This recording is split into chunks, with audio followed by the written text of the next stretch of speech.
আজকে 3 দিন দেশের মানুষের লগে কোনো যোগাযোগ নাই।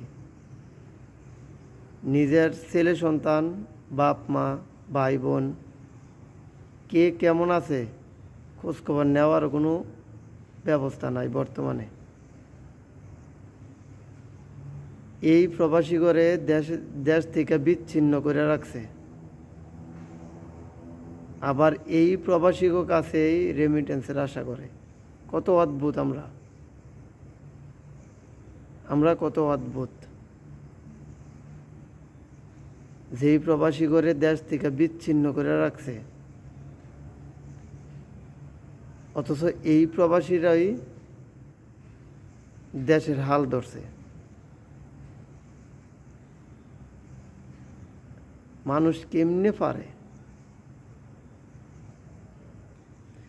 এখন যদি প্রবাসে কারো বিপদ হয়, কারো দুর্ঘটনা হয়, দেশে একটা খবর দিয়া যে জানাইব, তারও কোনো ব্যবস্থা নাই।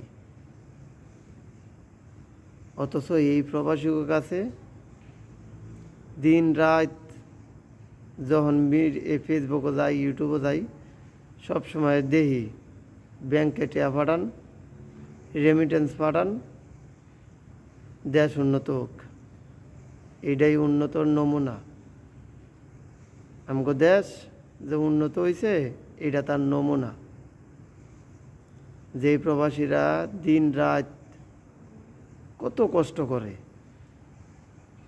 একটা মিনিট শান্তি নাই কাজও গেলে, কাজ আর কাজ। 1 মিনিট বইয়া থাকার সুযোগ নাই, কাজ আর কাজ।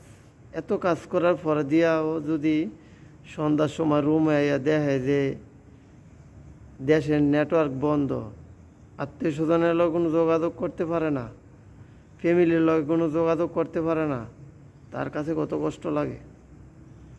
এই প্রবাসীদের কাছেই রেমিটেন্সের আশা করে দেশ। কত অদ্ভুত আমরা। সাপও মারি, লাড়িও ভাঙ্গি না। আমাদের দেশের অবস্থাটা ঠিক এরকম।